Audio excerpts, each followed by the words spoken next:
and as you can see, I have a reddish brown hair today because we're going to do another transformation or character makeup tutorial, and I'm going to be Reinna! Charot lang.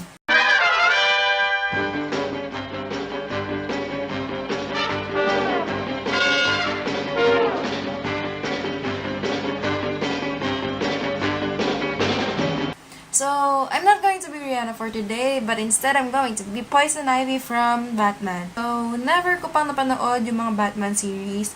I don't know, I'm more of a Marvel fan than a DC one. So, I don't even know who Poison Ivy is, and I haven't watched any DC films except for Suicide Squad.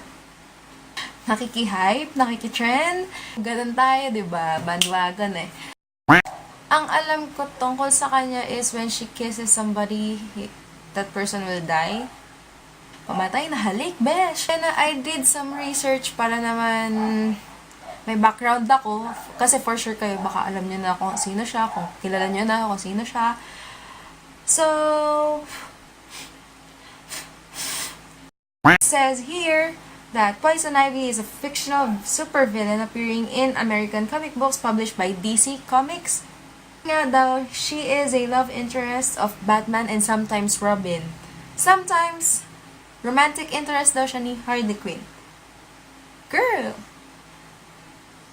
Stick to one tayo, besh. Dati daw siyang botanist. Then, pinag-experimentan niya yung sarili niya. And then, she's an anti-heroine. She does wrong things for the right reasons. So, ano ka ba talaga? Poison Ivy? I don't even know who you are. I don't care who you are. Where you're from. Don't care what you did. As long as you love Batman. So, medyo walang kwenta na yung pinagsasabi ko. So, why not head on over to the actual tutorial. Right, guys? So, just in case you're wondering of how I changed my hair color into red, I used Pen Shop's colored hair wax, and I could link the review of this product at the end of the video or at the info box if you want to know if it's really good or not. Ito din kasi gagamitin ko for my brows today since Poison Ivy has red eyebrows just like the color of her hair. So I really don't know if I could use this for my brows, but risk taker para sa ekonomiya. Para sa views, char. Para sa pag-cosplay, char. Para sa content na video.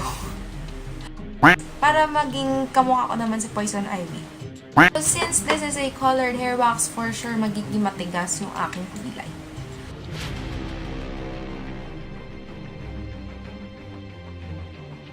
Using this product is kinda messy kasi mahawa siya sa skin.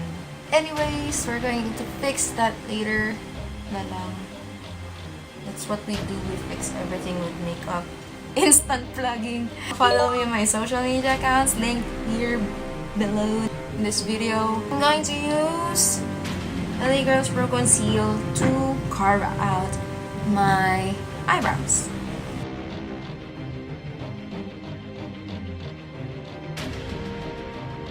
So now that our eyebrows is really done, I need to set it with a powder to prevent it from smudging. Another reason why I decided to do a Poison Ivy makeup look is because I bought a green lipstick. I've never tried this brand before. So this brand is called Caroline. This is in the shade Martian, like Marvin the Martian. Nakita naman po, bubukas ko lang. And this also costs for $175. So their tagline is better than basic, which is kind of cute. This is so cute. Oh! So, this is the amount of makeup that you're getting. Huwag ka maputol. Huwag ka maputol. So, yeah. It's 1.3 grams. Huwag ka maputol. Huwag ka maputol. I have swatched this in the store. Medyo mabilis siyang mabura when you swipe it. See? Nag-smudge. Like that. I actually wanted to buy this shade from MAC, which is the liquid lipstick ones. I've always wanted to buy that, but broke. So enough chit chat and let's get on over with the eyes. So, sabi ko nga kanina, hindi ko ito gagamitin as a lipstick, but instead I'm going to use it as an eyeshadow. Sa eyes, I screenshotted a photo of her eyeshadow. I haven't wear my contact lenses yet. Wait. So, the contact lenses are on, and I'm gonna be poison ivy as we're going to have an all-green eyeshadow, although maybe meron din tayong red eyeliner and black eyeliner on the lower lash line. For the eyes, I'm not going to use a base since it might mess up the lipstick. But I'm going to use a flat brush to wipe it on my eye. Huh.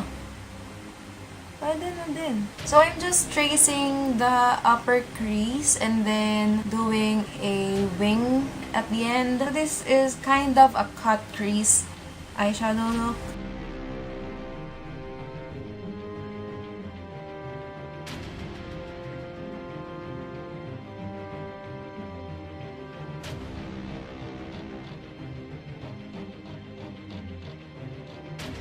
There we go!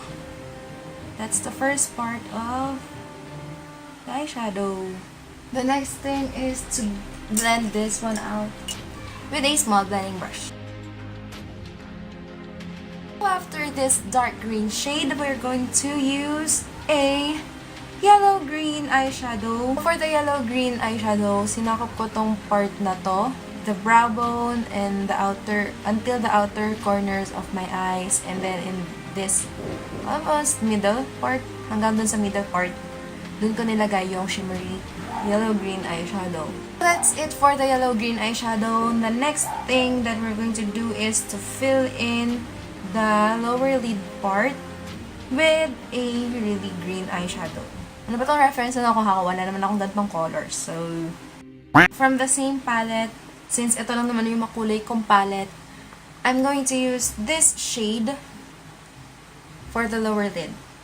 I'm going to use a setting spray and spray it on my brush and then dip it on my eyeshadow for a more pigmented color.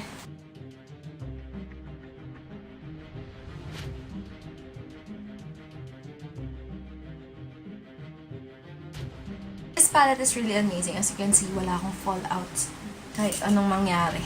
Like a record. I know sobrang ganda na ng buhok ko, but hindi naman talaga siya naging maayos kahit kanina. The next thing that we're going to do after this lower part thing is the outer corner. So we're going to darken it up. I'm using this eyeshadow palette, which is called Fashion Forward.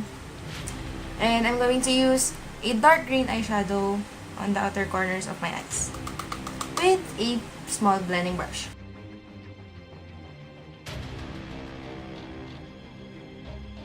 After that, I'm still going to use a dark brown eyeshadow. So after darkening the crease, I'm going to darken my lower lash line with using a eyeliner first, and then we're going to darken it even more using a black eyeshadow.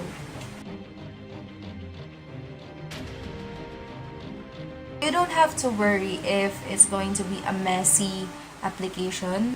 I'm also going to extend it as a wing. Smudge it a little bit with a flat brush. We're going to use a black eyeshadow to trace down that eyeliner that we did. Para na maihabol ko kayo guys, the eyeliner that I used is this liquid lipstick which is called Matte in Detail in the shade red. And then, I also used my Miniso false eyelashes. And then, I also put on mascara from Tarte on my bottom lashes, just to balance everything out. So the next thing that we're going to do is to contour our face. Medyo nag-iingay yung aso namin ngayon, so please bear with me. Ganun talaga siya. I'm just going to use PYS's bronzer stick and then contour my face. And then later on nga, gagamitin natin yung green lipstick. I'm going to use BYS's Contour Trio just to set the contour stick that we used. So now that the bronzer is done, I look like an emo kid.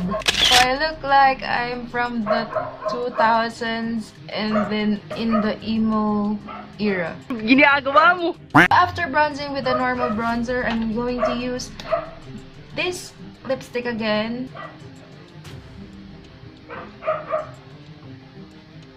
You don't have to worry if you're using this product that is not necessarily for other parts of your face. Pwede mo naman siyang i-sanitize. If you have a makeup sanitizer, you could use that. Or you could use also alcohol and then wipe the top of the product so that you could make sure that your makeup is clean. Ayaw niya lumabas. Last resort, Juvia's Palace green eyeshadow.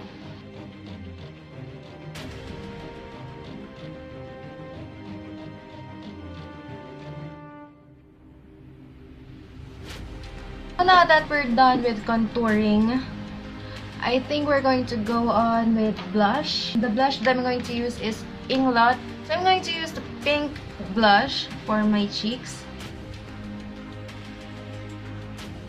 Poison Ivy is known for her red and green color combination. Since her eyes is already green, syempre yung lips niya magiging red na. The lipstick that I'm going to use is the one that I recently bought, which is from Maybelline, and it's in the color Jolt collection. This is how small it is, and this cost 300 pesos. Like, kailangan natin tong tipirin, guys. But I use this every day. I could also use the matte in detail one, but hirap niya tanggalin eh. This is in the shade Vamp Red. Yeah, Vamp Red.